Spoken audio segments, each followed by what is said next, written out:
বন্ধুরা, আজ আমি আপনাকে এমন একটা সত্য বলবো যেটা শুনলে হয়তো এই মুহূর্তে আপনি নিজের হাত পা দুটো একবার করে নাড়িয়ে দেখবেন। ভাবুন তো, আপনি আরাম করে বসে আছেন, মোবাইল দেখছেন বা টিভি দেখছেন। হঠাৎ খেয়াল করলেন হাতের তালুটা ঠিকমতো নড়ছে না, ঝিনঝিন করছে। অদ্ভুত একটা শিরশিরে অনুভূতি, মনে হচ্ছে যেন হাজারটা পিঁপড়ে একসাথে আপনার চামড়ার নিচে হেঁটে বেড়াচ্ছে। আপনি ভাবলেন, আরে কিছু না, হয়তো ভুল ভঙ্গিতে বসেছিলাম। হাত ঝাঁকালেন, একটু নাড়ালেন, আর ঠিক তখনই সেটা সেরে গেল। আপনি স্বস্তির নিঃশ্বাস ফেললেন। কিন্তু বন্ধুরা, এই স্বস্তিটাই আপনার জীবনের সবচেয়ে বড় ভুল হতে পারে। কারণ আপনি জানেন কি, এই যে বারবার হাত বা পা অবশ হয়ে যাওয়া, ঝিনঝিন করা, হালকা ইলেকট্রিক শকের মতো লাগা, এটা কিন্তু মোটেও সাধারণ কোনো সমস্যা নয়। চিকিৎসা বিজ্ঞানীর মতে এই লক্ষণগুলো অনেক সময় এমন কিছু ভয়ঙ্কর রোগের প্রথম সতর্ক সংকেত, যেগুলো ধীরে ধীরে আপনার শরীরের স্নায়ুগুলোকে ভিতর থেকে মেরে ফেলছে, আর আপনি টেরও পাচ্ছেন না। আর সবচেয়ে ভয়ঙ্কর ব্যাপার জানেন কি, বেশিরভাগ মানুষই এই লক্ষণগুলোকে বছরের পর বছর অবহেলা করে, আর যখন সত্যিটা ধরা পড়ে তখন অনেক সময় আর ফেরারও সুযোগ থাকে না। আজকের এই ভিডিওটা শেষ না দেখা পর্যন্ত আপনি হয়তো বুঝতেই পারবেন না এই ঝিনঝিন করা আপনার শরীরের কোন ভয়াবহ বিপদের সাইরেন বাজাচ্ছে। তাই অনুরোধ, ভিডিওটা একদম শেষ পর্যন্ত দেখুন, কারণ আজ এমন কিছু তথ্য জানবেন যা জানলে হয়তো আপনি নিজেই বলবেন, ইস, এটা যদি আগে জানতাম। আজকাল কলকাতায় যারা দীর্ঘক্ষণ কম্পিউটারে কাজ করেন বা যারা সেলাইয়ের কাজ, সবজি কাটার মতো কাজ করেন, তাদের মধ্যে এটা খুব বেশি দেখা যায়। যদি দীর্ঘ সময় ধরে হাতের তালু, কবজি বা আঙুলে অবশ ভাব বা ঝনঝনানি অনুভব করেন, তবে হতে পারে আপনি কার্পাল টানেল সিন্ড্রোমে ভুগছেন। আমাদের কবজির মাঝখান দিয়ে একটি প্রধান নার্ভ বা স্নায়ু যায়, যার নাম মিডিয়ান নার্ভ। এই নার্ভের উপর যখন খুব বেশি চাপ পড়ে, তখন হাতের আঙুল এবং বাহু পর্যন্ত সিগন্যাল পৌঁছতে পারে না। সাধারণত তর্জনী, মধ্যমা এবং বুড়ো আঙুলে এর প্রভাব বেশি পড়ে। যদি শুরুর দিকেই এই সমস্যাটা ধরে ফেলা যায়, তবে নিয়ন্ত্রণ করা খুব সহজ। কাজ করার মাঝে মাঝে একটু বিরতি নিন, কবজি ও আঙুলকে বিশ্রাম দিন। দিনে ২-৩ বার কবজিকে ঘড়ির কাঁটার দিকে এবং উল্টো দিকে ঘোরান। এতে নার্ভের উপর চাপ কমে এবং আরাম পাওয়া যায়। কিন্তু দাঁড়ান, আপনি কি ভাবছেন শুধু হাতের কবজি ঘোরানোতেই সব ঠিক হয়ে যাবে? যদি আপনার উত্তর হ্যাঁ হয়, তবে আপনি নিজের অজান্তেই এক ভয়ঙ্কর বিপদের দিকে এগিয়ে যাচ্ছেন। আপনার এই হাত পা অবশ হয়ে যাওয়া বা ঝিনঝিন করাটা সবসময় সাধারণ নার্ভের সমস্যা নাও হতে পারে। এটা হতে পারে আসন্ন প্যারালিসিস বা ব্রেন স্ট্রোকের প্রথম ওয়ার্নিং বেল। হ্যাঁ, ঠিকই শুনেছেন, আপনার শরীরের ভেতরের কোনো বড় অঙ্গ হয়তো কাজ করা বন্ধ হয়ে যাওয়ার ঠিক আগের মুহূর্তে আপনাকে এই শেষ সংকেতটি দিচ্ছে, আর আপনি সেটাকে গ্যাস অম্বল ভেবে ইগনোর করছেন। ভাবুন তো, কাল সকালে ঘুম থেকে উঠে যদি দেখেন আপনার শরীরের একটা দিক আর নড়ছে না, তখন কি করবেন? বন্ধুরা, এই ভয়ঙ্কর বিষয়টি নিয়ে বিস্তারিত আলোচনা করার আগে আমি ছোট্ট একটা অনুরোধ করতে চাই। এই ভিডিওটি আপনি কোথা থেকে দেখছেন সেটা কমেন্টে জানাতে একদম ভুলবেন না। আপনি কি কলকাতা থেকে দেখছেন, নাকি জেলার অন্য কোনো প্রান্ত থেকে? আর আপনার মনে যদি স্বাস্থ্য নিয়ে কোনো প্রশ্ন বা ভয় থাকে, তাহলে সেটা অবশ্যই কমেন্ট করে জানান। আমরা চেষ্টা করব আপনার কমেন্টের উত্তর দেওয়ার। তাহলে এবার শুনুন আসল সত্যিটা, যা জানলে আপনার পায়ের তলার মাটি সরে যেতে পারে।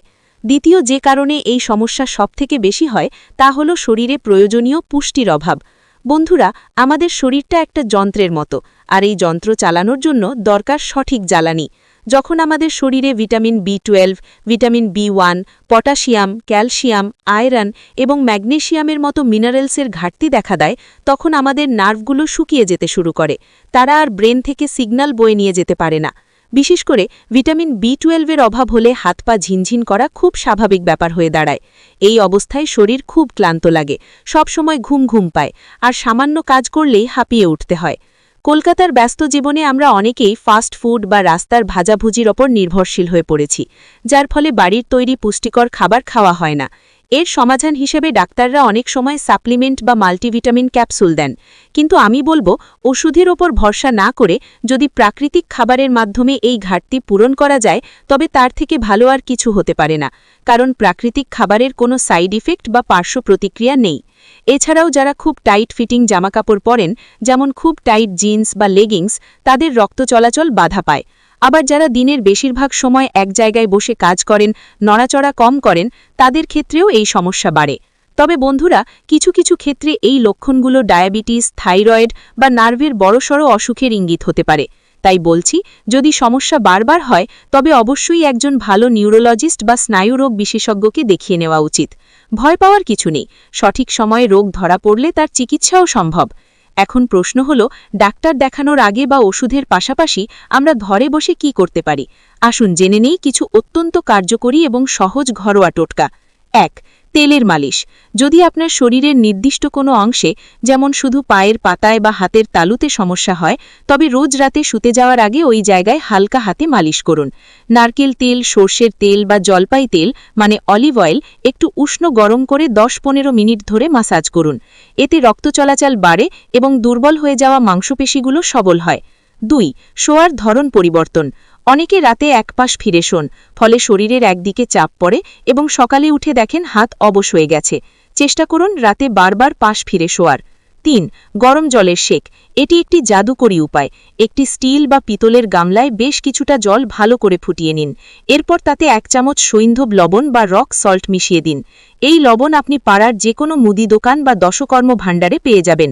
জলটা যখন হালকা গরম বা কুসুম কুসুম অবস্থায় আসবে, মানে আপনার ত্বক সহ্য করতে পারবে, তখন হাত বা পা সেই জলে 10-15 মিনিট ডুবিয়ে রাখুন। বিশ্বাস করুন, এতে নিমেষের মধ্যে আরাম পাওয়া যায়। ৪. দারুচিনি। রান্নাঘরের এই মশলাটি শুধু স্বাদ বাড়ায় না, এটি ঔষধি গুণে ভরপুর। দারুচিনি শরীরের রক্ত চলাচল দ্রুত করতে সাহায্য করে। রোজ সকালে খালি পেটে 1 গ্লাস হালকা গরম জলের সাথে আধা চামচ দারুচিনি গুঁড়ো মিশিয়ে পান করুন, অথবা আধা চামচ দারুচিনি গুঁড়োর সাথে 1 চামচ খাঁটি মধু মিশিয়ে চেটে খান এবং তারপর 1 গ্লাস গরম জল খেয়ে নিন। এতে শুধু ঝিনঝিন নয়, গাঁটের ব্যথা বা বাতও কমে যাবে। আয়ুর্বেদ শাস্ত্রে আরও 2টি উপাদানের কথা বলা আছে যা নার্ভের টনিক হিসেবে কাজ করে: শুকনো আদা এবং হলুদ। রাতে শোয়ার আগে 1 গ্লাস দুধে 1 চিমটি গুঁড়ো এবং 1 চিমটি কাঁচা হলুদ বা হলুদ গুঁড়ো মিশিয়ে ভালো করে ফুটিয়ে নিন। তারপর সেই দুধটা একটু ঠান্ডা করে কুসুম কুসুম গরম অবস্থায় চুমুক দিয়ে খান। বাজার থেকে কেনা ভেজাল গুঁড়োর চেয়ে বাড়িতে শুকনো আদা আর হলুদ কিনে গুঁড়ো করে নেওয়া সবথেকে ভালো। খাবার দাবার বা ডায়েট। শরীরকে ভেতর থেকে মজবুত করতে হলে ডায়েটে পটাশিয়াম, ম্যাগনেসিয়াম ও ভিটামিন বি সমৃদ্ধ খাবার রাখতে হবে। কলা, এতে প্রচুর পটাশিয়াম থাকে। শাকসবজি, পালং শাক, গাজর, বিট, ড্রাই ফ্রুটস, খেজুর, কিশমিশ, আমন্ড, বাদাম। তবে মনে রাখবেন, আমন্ড বা কিশমিশ সব সময় রাতে জলে ভিজিয়ে রেখে সকালে খাবেন। এতে হজম ভালো হয় এবং পুষ্টিগুণ বাড়ে। আমিষ, যারা মাছ মাংস খান তাদের জন্য ছোট মাছ, ডিম এবং মুরগির মাংস ভালো, তবে রেড মিট এড়িয়ে চলাই শ্রেয়। রসুন, রোজ সকালে খালি পেটে 1 কোয়া চাচা রসুন চিবিয়ে খেলে নার্ভ সচল থাকে এবং হার্ট ভালো থাকে। বন্ধুরা, ভিডিওর এই পর্যায়ে আমি আপনাদের সাথে এমন কিছু গভীর এবং বিস্তারিত তথ্য শেয়ার করতে চাই যা সচরাচর ডাক্তাররাও সবসময় খুলে বলার সময় পান না। এতক্ষণ আমরা যা আলোচনা করলাম তা তো ছিল লক্ষণ এবং তাৎক্ষণিক প্রতিকার, কিন্তু আপনি যদি চান যে এই সমস্যা আপনার জীবনে আর কখনো ফিরে না আসুক এবং আপনি বার্ধক্য পর্যন্ত সুস্থ ও সচল নার্ভের অধিকারী হন, তবে আপনাকে আপনার লাইফস্টাইল বা জীবনযাত্রায় কিছু মৌলিক পরিবর্তন আনতেই হবে। কলকাতা বা শহরতলি এলাকার মানুষেরা আমরা এমন এক ইঁদুর দৌড়ের মধ্যে আছি যেখানে আমরা শরীরের সবথেকে গুরুত্বপূর্ণ উপাদানটিকেই সবথেকে বেশি অবহেলা করি, আর তা হলো জল। হ্যাঁ, সাধারণ জল। আপনি হয়তো ভাবছেন হাত পা ঝিনঝিন করার সাথে জল খাওয়ার কি সম্পর্ক? সম্পর্ক আছে এবং সেটা খুব গভীর। আমাদের নার্ভ বা স্নায়ুতন্ত্রের কাজ করার জন্য পর্যাপ্ত হাইড্রেশন বা আর্দ্রতা প্রয়োজন। শরীরে জলের অভাব হলে ইলেকট্রোলাইট ব্যালেন্স নষ্ট হয়ে যায়, আর তখনই নার্ভের সিগন্যাল ঠিকমতো পৌঁছতে পারে না। তাই নিয়ম করে সারাদিনে অন্তত 3 থেকে 4 লিটার জল পান করা অভ্যাস করুন। শুধু জল খেতে ভালো না লাগলে ডাব, ফলের রস বা ঘোল খেতে পারেন। দ্বিতীয় যে বিষয়টি নিয়ে আলোচনা করব তা হলো স্ট্রেস বা মানসিক চাপ। আজকের দিনে দাঁড়িয়ে স্ট্রেস বা টেনশন নেই এমন মানুষ খুঁজে ভার, কিন্তু আপনি কি জানেন, অতিরিক্ত দুশ্চিন্তা করলে আমাদের শরীরে কর্টিসল নামের একটি হরমোনের ক্ষরণ বেড়ে যায়। এই হরমোনটি নার্ভের জন্য বিষের মতো কাজ করে। অতিরিক্ত টেনশন নার্ভকে সংকুচিত করে দেয়, যার ফলে রক্ত সঞ্চালন কমে যায় এবং হাত পা অবশ হতে শুরু করে। তাই মানসিক শান্তি বজায় রাখা ভীষণ জরুরি। এর জন্য দিনের মধ্যে অন্তত 15-20 মিনিট সময় বের করে প্রাণায়াম বা মেডিটেশন করুন। খুব সহজ একটি উপায় হলো শান্ত হয়ে বসে গভীর শ্বাস নেওয়া এবং ধীরে ধীরে ছাড়া। একে ডিপ ব্রিদিং বলে। এটি নার্ভকে রিল্যাক্স করতে সাহায্য করে। তৃতীয়ত, আমাদের কলকাতার রাস্তায় এখন ফাস্ট ফুডের ছড়াছড়ি। রোল, চাউমিন বা তেলে চপ, কাটলেট আমাদের বিকেলের জলখাবারের অবিচ্ছেদ্য অংশ হয়ে দাঁড়িয়েছে। কিন্তু মনে রাখবেন এই খাবারে থাকা অতিরিক্ত চিনি, ময়দা এবং খারাপ তেল বা ট্রান্স ফ্যাট আমাদের নার্ভের উপর আস্তরণ তৈরি করে। বিশেষ করে যাদের ডায়াবেটিস আছে বা বর্ডার লাইনে আছেন তাদের জন্য চিনি হলো নীরব ঘাতক। রক্তে শর্করার পরিমাণ বেড়ে গেলে তা সরাসরি নার্ভের ক্ষতি করে, যাকে চিকিৎসার ভাষায় ডায়াবেটিক নিউরোপ্যাথি বলা হয়। তাই বিকেলের জলখাবারে ভাজাভুজির বদলে চোনা সেদ্ধ, মুড়ি মাখা, তেল ছাড়া বা ফলের স্যালাড খাওয়ার অভ্যাস করুন। চতুর্থ বিষয়টি হলো ব্যায়াম বা এক্সারসাইজ। আমি আপনাকে জিমে গিয়ে ভারী ওজন তুলতে বলছি না। আমাদের হাত ও পায়ের নার্ভ সচল রাখার জন্য কিছু নির্দিষ্ট স্ট্রেচিং বা ব্যায়াম আছে যা আপনি বাড়িতে বা অফিসে বসেই করতে পারেন। হাত মুঠো করা ও খোলা। হাত সোজা করে সামনে ছড়িয়ে দিন। এবার জোরে মুঠো বন্ধ করুন এবং ঝটকা দিয়ে খুলুন। এভাবে 20 বার করুন। বুকের কাছে 2 হাত জোড় করে নমস্কার ভঙ্গিতে রাখুন এবং 2 হাতের তালু একে অপরের ওপর চাপ দিন। 10 সেকেন্ড ধরে রাখুন। এতে কবজির নার্ভ শক্তিশালী হয়। পায়ের ব্যায়াম। চেয়ারে বসে পায়ের পাতা ঘড়ির কাঁটার দিকে এবং উল্টো দিকে ঘোরাম। এটি পায়ের রক্ত সঞ্চালন বাড়ায়।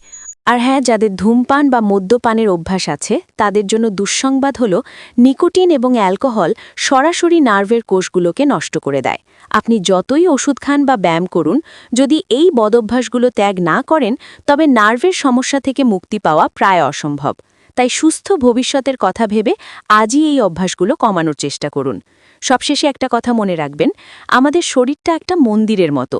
আপনি যদি এর যত্ন নেন তবে এটিও আপনাকে শেষ বয়স পর্যন্ত সঙ্গ দেবে। আমরা অনেকেই কাজের চাপে বা অলসতা করে শরীরের ছোটখাটো সমস্যাগুলোকে এড়িয়ে যাই, ভাবি কাল দেখব। কিন্তু সেই কাল অনেক সময় আর আসে না, তার আগেই বড় কোনো বিপদ এসে হাজির হয়। তাই নিজের শরীরের ভাষা বুঝুন। হাত পা ঝিনঝিন করা বা অবশ হয়ে যাওয়াকে শুধু একটা সাময়িক অস্বস্তি ভাববেন না, এটি আপনার শরীরের সাহায্যের আর্তনাদ হতে পারে। আশা করি আজকের এই বিস্তারিত আলোচনা আপনাদের চোখ খুলে দিয়েছে এবং আপনারা অনেক নতুন তথ্য জানতে পেরেছেন। ভিডিওতে বলা ঘরোয়া উপায়গুলো আজ থেকেই মেনে চলা শুরু করুন এবং দেখুন মাত্র কয়েক সপ্তাহের মধ্যেই আপনি কতটা সুস্থ এবং এনার্জেটিক অনুভব করছেন। ভিডিওটি যদি আপনাদের ভালো লেগে থাকে তাহলে দয়া করে এটি আপনার বন্ধু বান্ধব, আত্মীয় স্বজন এবং হোয়াটসঅ্যাপ গ্রুপে শেয়ার করে দিন। কারণ আপনার একটি শেয়ার হয়তো অন্য কারো বড় উপকার করতে পারে, হয়তো কাউকে বড় অসুখের হাত থেকে বাঁচাতে পারে। দেখা হবে পরের ভিডিওতে। ততক্ষণ ভালো থাকবেন, সুস্থ থাকবেন এবং নিজের খেয়াল রাখবেন। ধন্যবাদ।